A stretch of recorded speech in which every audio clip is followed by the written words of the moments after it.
để thuận tiện cho bạn trong việc lưu trữ hoặc xử lý hậu kỳ, như chuyển thành kịch bản gốc để làm phụ đề hoặc giọng đọc tiếng Anh. Tôi đã biên dịch lại toàn bộ nội dung Part 1 sang tiếng Anh với phong cách kể chuyện điện ảnh, giữ nguyên cấu trúc, gạt câu đôn tối ưu cho voiceover. Part 2. 1. The stormy night and the ultimate threat. Rain poured down like a waterfall onto the windshield of the old truck. The wipers screeched dryly against the glass, but could not erase the thick darkness of the Sông Pha mountain pass. Son gripped the worn-out steering wheel with his calloused hands, struggling to keep the 6-ton truck from sliding off the edge of the deep abyss right on his right. The weak, yellow headlights could only illuminate a patch of ground less than 5 meters ahead, where muddy puddles were waiting to swallow the rusty wheels. The strong wind howled through the gap of the loose window, bringing the freezing cold and the damp smell of an earth ready to landslide. In the cramped cabin, the only sound besides the roaring storm was the erratic breathing and racing heartbeat of a middle-aged man facing the ultimate fear of his life: darkness. Son swallowed hard, a familiar feeling of suffocation welling up in his chest as the memory of the freezing stone walls of the isolated prison cell from years ago returned to haunt his mind.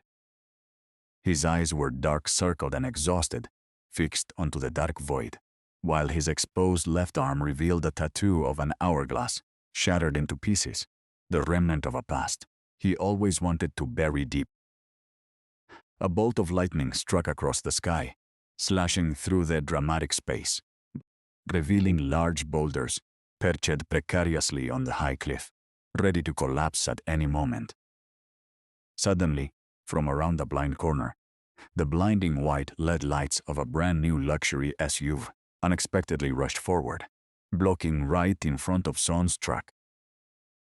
The sound of brakes screeched sharply, echoing through the desolate valley. Son gasped and slammed on the brakes. The old truck skidded forward a short distance and then came to a halt less than 30 centimeters away from the luxury car. The door of the SUV opened, and a man dressed in a crisp black suit, his hair neatly combed despite the raging storm, stepped down with a black umbrella over his head.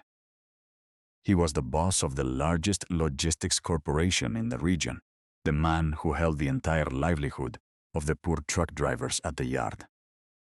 The boss walked up to the door of Son's cabin, using his fingers adorned with gold rings to tap heavily on the rain-soaked glass. Son rolled down the window, and the freezing wind immediately slapped hard against his weathered face. The boss did not speak a single redundant word.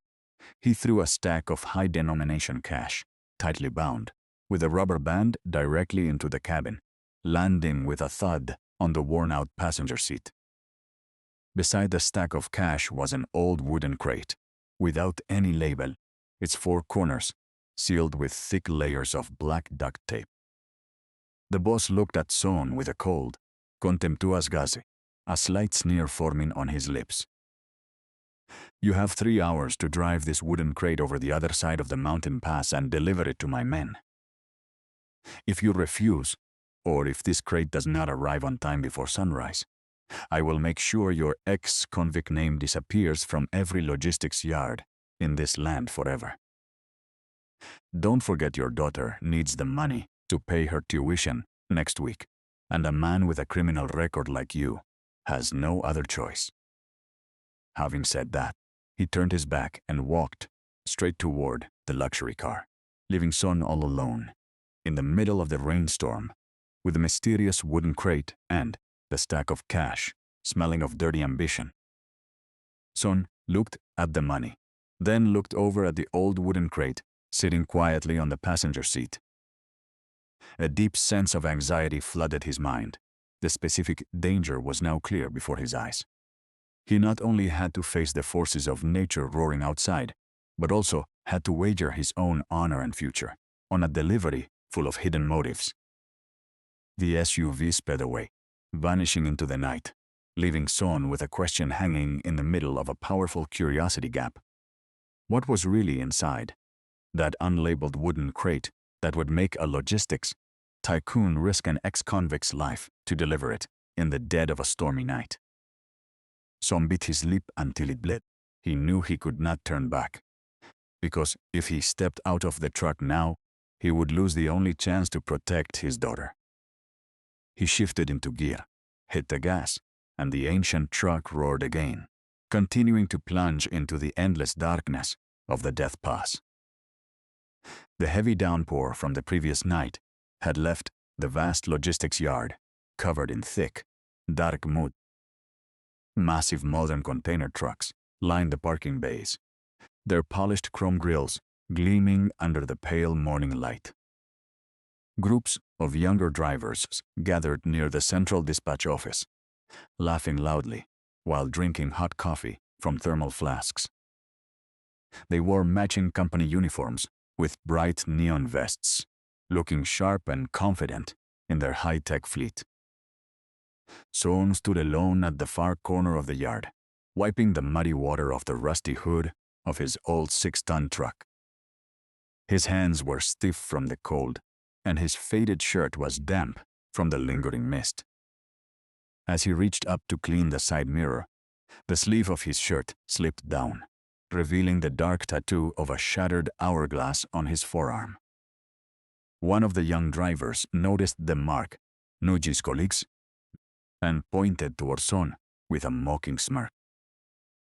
"Look at the prison bird, trying to clean a dinosaur," the young driver said loudly enough for everyone to hear.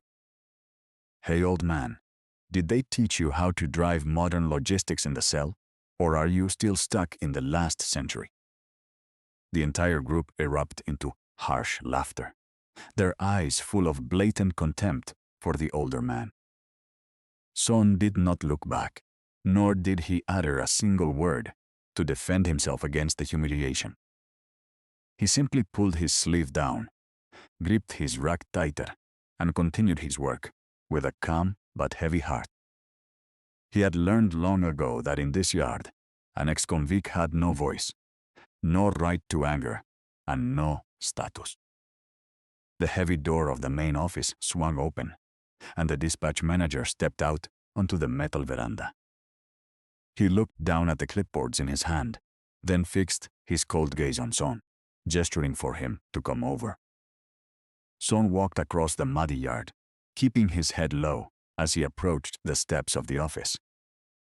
The manager threw a thin folder onto the wooden table, not even bothering to look Son in the eyes.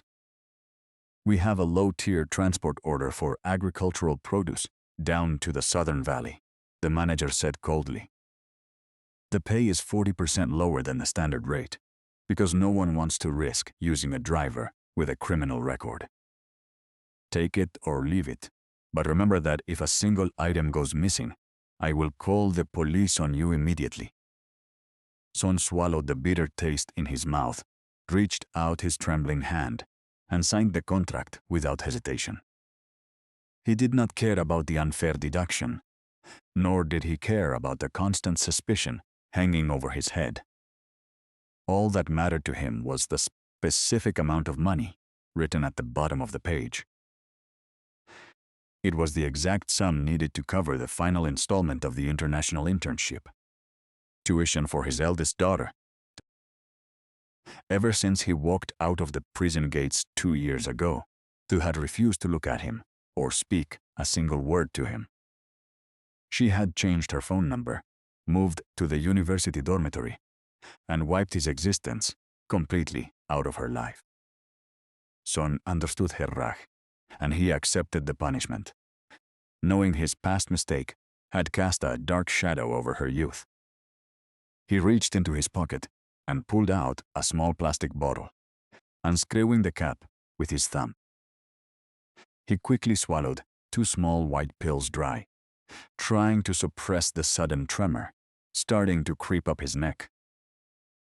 The medication was the only thing keeping his severe claustrophobia and panic attacks under control. The long years spent in the dark, silent isolation cells had left deep, invisible scars inside his mind. Every time the sun went down and the shadows lengthened, a suffocating weight would press down on his chest. But he could not afford to stop driving, and he could not afford to show any weakness to the wolves in this yard. He climbed into the cabin of his truck, the worn leather seat creaking under his weight as he started the engine. The old motor sputtered and coughed, emitting a cloud of thick gray smoke before settling into a loud, uneven rumble. As he steered the truck out of the logistics gate, the younger drivers shook their heads, laughing at the slow vehicle.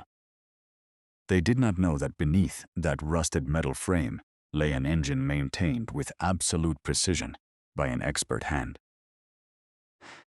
And they did not know that the silent old man they ridiculed was carrying a burden heavier than any container in the yard. The neon lights of the university campus reflected softly on the wet pavement. Son parked his rusted truck down the street, far away from the grand entrance, ensuring it remained hidden behind a row of large trees. He walked toward the main square, clutching a worn brown envelope tightly against his chest, as if it were a shield. Inside the envelope was the hard-earned money from his grueling night shifts, meant to secure his daughter's future. He spotted his younger sister, Aunt Mai, standing near the library entrance as they had previously agreed. But before he could call out her name, his eyes caught a glimpse of a young woman walking down the steps. It was Tai. She was surrounded by a group of well-dressed classmates, laughing happily while discussing an upcoming international seminar. She wore a clean white jacket, her hair neatly tied, looking every bit like the successful student he always knew she would become. Son stopped dead in his tracks, his heart hammering against his ribs as a mixture of pride and tense sorrow washed over him. He instinctively took a step back into the shadow of a large pillar, suddenly acutely aware of his stained shirt and his weathered appearance. Aunt Mai saw him and quickly walked over, trying to take the envelope from his hands. "Let me take the money to her office," Mai whispered, her eyes filled with deep sympathy for her brother. But Ta had already turned her head and caught sight of the familiar, ragged figure standing in the shadows. The laughter on her face died instantly, replaced by a cold, sharp expression of absolute embarrassment. Her friends noticed her sudden silence and followed her gaze, looking at Son with curious and judgmental eyes. "Who is that old man looking at you?" one of her friends asked, raising an eyebrow at Son's disheveled state. They clenched her fists inside her pockets, her gaze freezing as she looked directly at the man who gave her life. "I don't know him," Tu said, her voice clear, sharp, and utterly devoid of emotion. "He is just a random truck driver from the streets," she added, turning her back to her friends and walking away without looking back. The words pierced through Son's chest like a physical blade, leaving him breathless against the cold stone pillar. His hand trembled violently, and he had to lean against the wall to keep his knees from buckling under the sudden weight of rejection. He pulled his sleeve down over his left forearm, desperately trying to hide the shattered hourglass tattoo that defined his darkest years. He did not blame her for her hatred, knowing the heavy price she had paid in social isolation while he was serving his time. He handed the envelope to Aunt Mai, his voice barely a whisper as he choked back the tears welling up in his tired eyes. "Please make sure the administration processes this before the Friday deadline," Son says, his head low. "Don't tell her it came from me. Just tell her it was a delayed family scholarship fund," he added, turning around to leave. He walked back to his old truck through the damp afternoon air, his silhouette appearing small and broken against the sprawling university buildings. Once inside the cabin, the silence felt heavier than the concrete walls of his former prison cell. He pulled out the small plastic bottle from his pocket, his fingers shaking so much that he dropped 2 pills onto the floor mats. He picked them up, swallowed them dry, and forced himself to breathe deeply to stop the encroaching panic attack. The pain of being denied by his own child was a vulnerability that no medication could ever truly cure. But as he looked at the empty passenger seat, he knew he could not afford to sink into despair. He had a massive debt of love to pay, and the open road was the only place left where he could earn his redemption. The ancient truck rumbled heavily as it began its steep ascent into the dark mountain pass. The cold rain hit the metallic roof like 1,000 small stones, echoing inside the dark cabin. Son maintained a steady grip on the wheel, his eyes fixed on the winding road illuminated by the dim lights. The dashboard instruments flickered weakly, reflecting a soft amber light onto his tattered flannel shirt. The old AM radio hummed with static, broadcasting an emergency weather bulletin for the high-altitude regions. Flash floods and sudden rockfalls are highly expected along the Central Pass within the next 2 hours, the robotic voice reported through the interference. All non-essential transit is strongly advised to seek immediate shelter until the storm front passes. The radio buzzed before cutting into silence.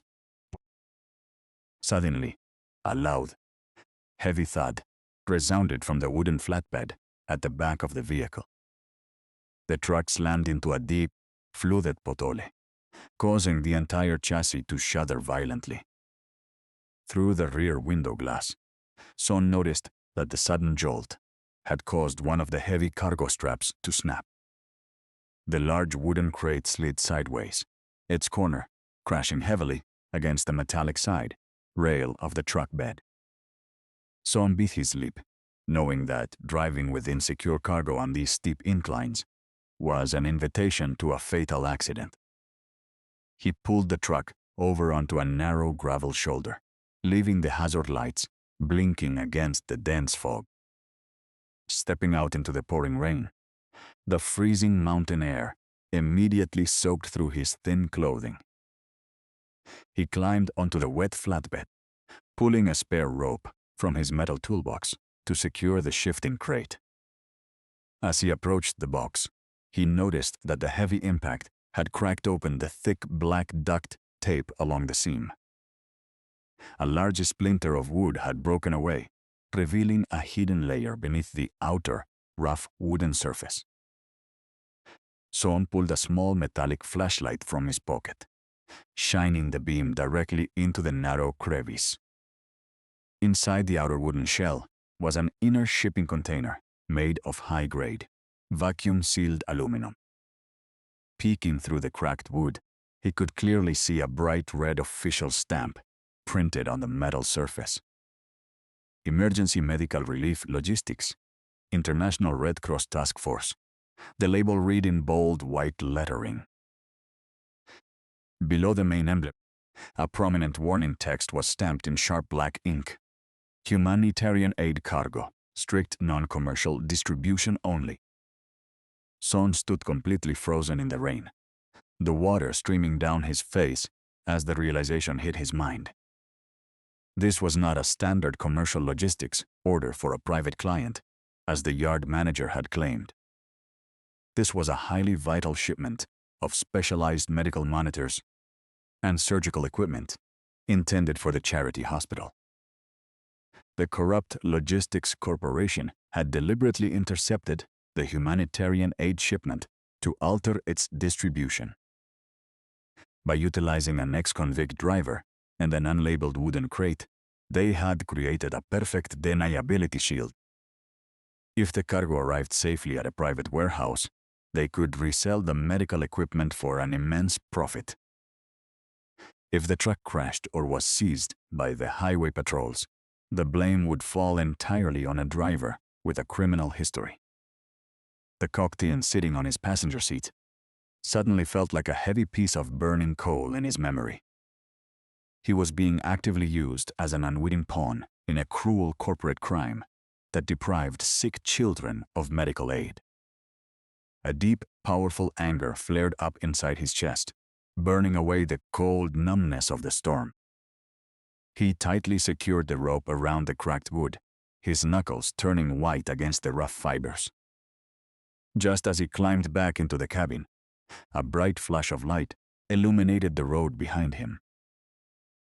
A sleek modern container truck from his own logistics yard roared past, its engine powerful and unyielding.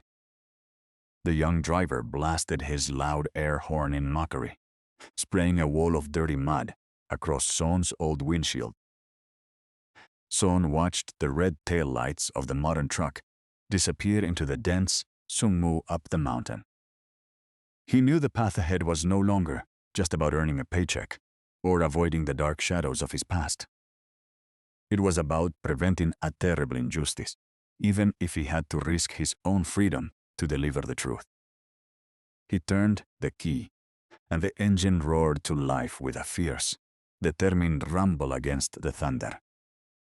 The old truck groaned as Son pressed the clutch, shifting down to second gear to tackle the steepest incline of the pass. The sheets of rain blindingly slammed against the rusted metal roof, creating a deafening rhythm inside the cabin.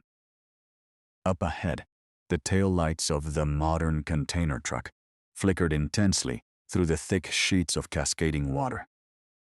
The young driver was pushing the vehicle to its absolute limit, desperate to clear the summit before the road completely washed away. Son glanced at the heavy coke tin on the passenger seat, then looked at the cracked wooden crate, reflecting the weak dashboard light. His mind raced with the gravity of the choice he had to make at this very moment. He could easily pull over at the next emergency bay, wait out the storm, and let the corrupt logistics company take the fall. Or he could keep pressing forward into the teeth of the mountain landslide to ensure the vital medical aid reached the children.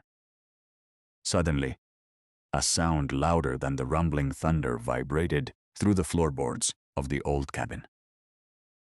It was a deep, terrifying, grinding noise from the mountain walls towering directly above the roadway.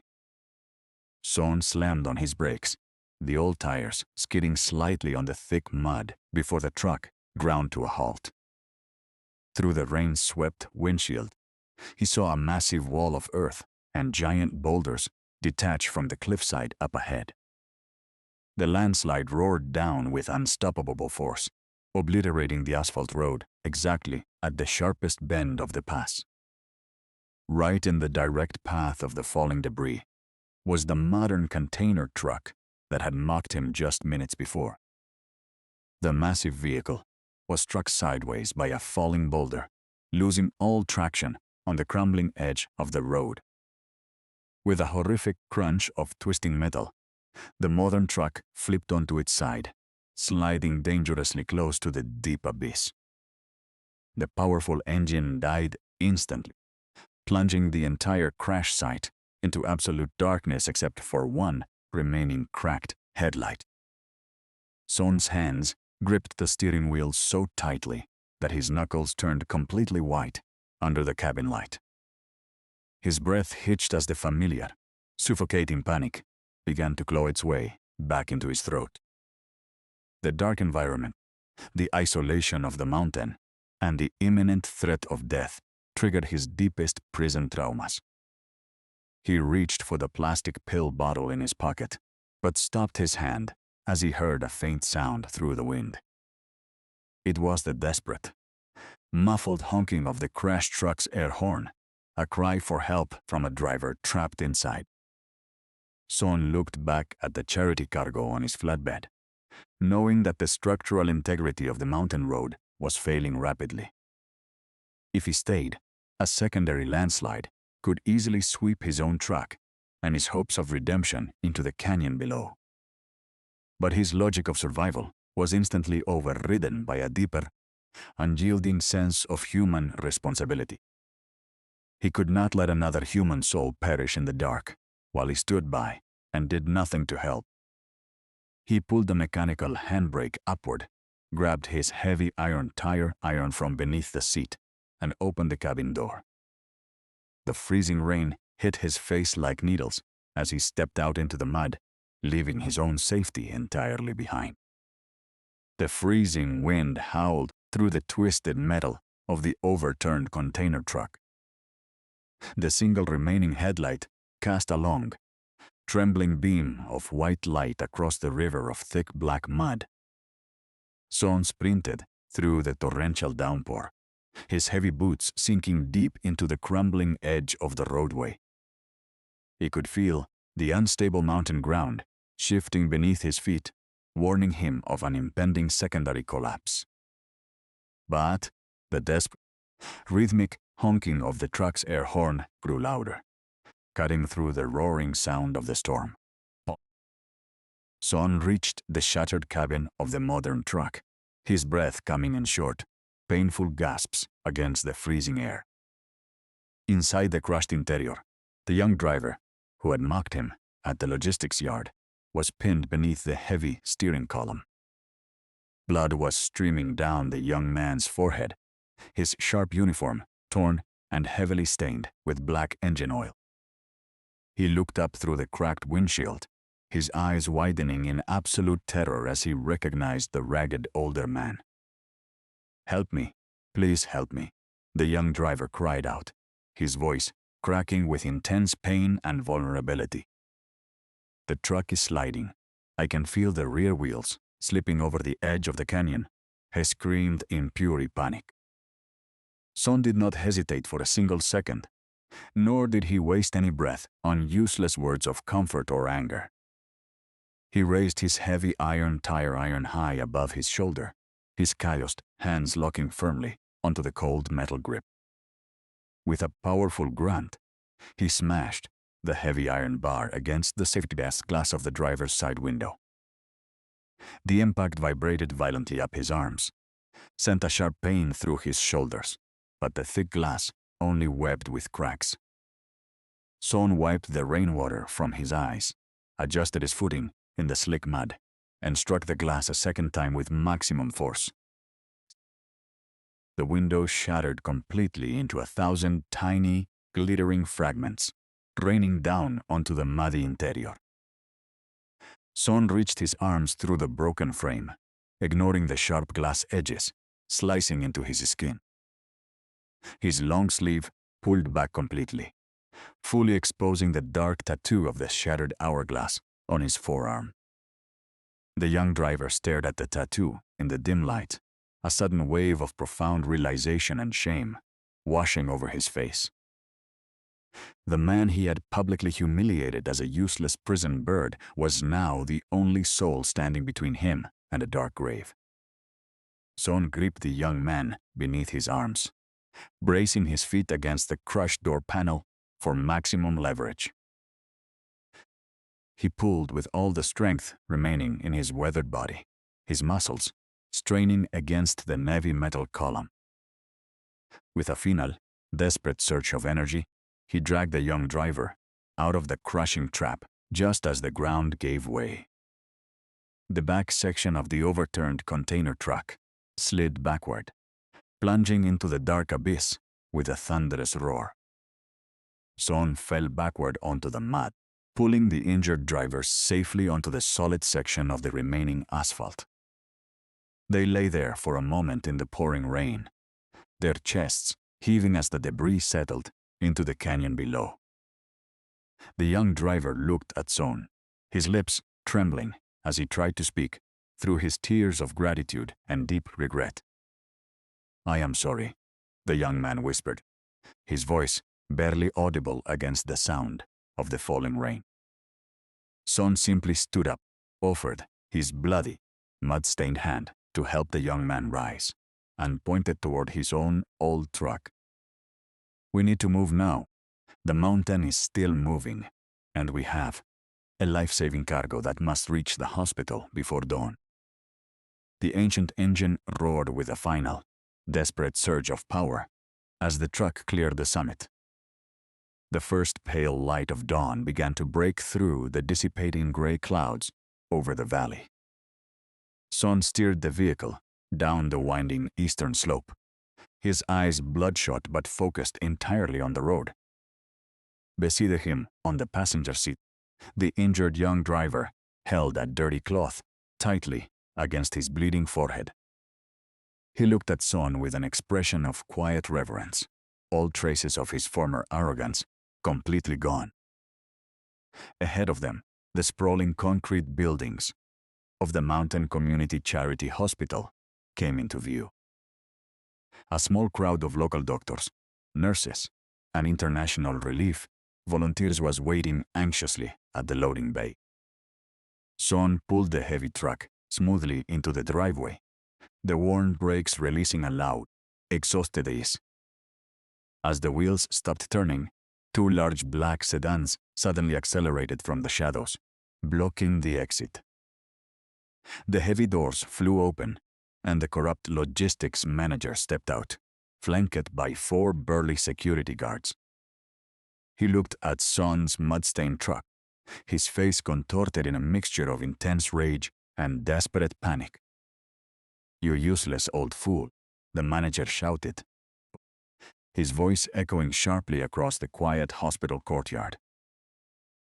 "You were ordered to deliver that cargo to the northern private warehouse, not to this charity dumping ground," Erro added. "Hand over the keys and step away from the truck immediately, or I will ensure you spend the rest of your life in chains." The young driver beside Son suddenly opened his cabin door, stepping down into the damp morning air. He looked directly at the manager, his voice shaking but clear enough for everyone in the courtyard to hear. "The cargo belongs here, and you left me to die on that collapsing mountain pass," the young man said with deep anger. "This old man risked his life to pull me from the wreckage, while you were only worried about your stolen profits," he added. The manager's face turned pale as the international relief director stepped forward, observing the confrontation. Son calmly stepped down from the cabin, his movements slow and deliberate as he walked to the back of the flatbed. He ignored the manager's threats, reached into his pocket, and pulled out his old, battered AM radio receiver. He pressed the play button on the side panel, revealing a hidden audio recording feature he had activated during the initial encounter. The manager's own voice blasted clearly through the speaker, detailing the entire scheme to intercept the humanitarian aid. The specific instructions to hide the Red Cross logos with black tape and alter the manifest echoed across the yard. The manager took a step back, realizing his entire deniability shield had been utterly destroyed by a silent old man. 2 local police vehicles arrived at the gate, their blue lights flashing against the morning mist. They had been tracking the logistics corporation for weeks, waiting for definitive proof of their systemic corruption. The officers immediately detained the manager and his guards, securing the recorded evidence from Son's hand. Son turned away from the commotion, walking toward the rear of the truck to help the staff unload the medical crates. His hands were cut from the broken glass. His clothes were soaked with mud, but his posture was completely erect. He had faced the darkest shadows of his past and the terrifying memories of his isolation cell without breaking down. He looked at the small charity hospital emblem on the wall, feeling a profound sense of peace settle into his chest. The early morning sun finally broke through the heavy mountain fog, casting long golden beams across the charity hospital yard. The local emergency staff and international volunteers worked quickly to move the remaining medical crates into the main building. Son stood quietly by the open flatbed of his old truck, his breath forming small white clouds in the cool alpine air. His hands were bandaged with clean white gauze, and his mud-stained clothes bore the heavy marks of a long, treacherous night. Across the busy courtyard, Tu stood completely frozen among a group of medical volunteers, her clipboard clutched tightly against her chest. She stared at the ragged older man, her eyes wide with a profound mixture of utter shock, deep realización, and overwhelming emotion. The whispers of the crowd and the flashing blue lights of the distant police cruisers faded into a blur around her. She now knew the absolute truth behind the International Internship Fund that had mysteriously appeared in her records. It had not been a generic university academic scholarship or a distant relative's sudden generosity, as she had assumed. Every single cent had been earned through the sleepless nights, the broken roads, and the silent sacrifices of the father she had publicly denied. The young driver, whom Son had pulled from the crushing wreckage, walked over, his head bandaged, but his posture completely humble. He stopped in front of Thu, looked her in the eyes, and spoke with a raw emotion that shook her to the very core. "Your father is a hero," the young driver said, his voice trembling with intense gratitude and deep sincerity. "If it weren't for his incredible driving skills and his fearless heart, I would be at the bottom of that canyon right now," he added. They felt a hot tear escape her eye, tracing a clear path down her mud-flecked cheek as the heavy wall of her resentment crumbled completely. She slowly walked across the wet asphalt, each step feeling heavier yet liberating as she closed the distance between them. Son noticed her approach and instinctively took a small step back, his head lowering slightly to hide his weathered face. He pulled his left sleeve down out of old habit, trying to conceal the dark tattoo of the shattered hourglass that had once brought her shame. But before he could turn away, Thu reached out and gently caught his rough, calloused hand, her grip tight and unyielding. "Father," she whispered, the single word, breaking through the remaining emotional distance like a warm beam of light. Son looked up, his tired, dark-circled eyes meeting hers, and for the first time in 2 years, he saw no anger in her gaze. A look of pure, profound serenity washed over his hak-hor features, replacing the haunting memories of his former isolation cell. He did not speak a long speech of apology, nor did he lecture her on the harsh judgments she had once passed upon his life. His value, his deep love, and his unwavering commitment to her future had already been written in the mud and blood of the mountain pass. The remaining mist slowly vanished from the valley, revealing a bright, clear horizon over the community he had helped to save. Sometimes, the heaviest stains of a dark past cannot be erased by words, but they can be fully redeemed by an unyielding spirit. True honor is not found in the clean uniform or the grand offices of a powerful logistics corporation, but in the quiet choices made in the dark. If you were faced with the ultimate choice between your own safety and the survival of a stranger who wronged you, what would you do?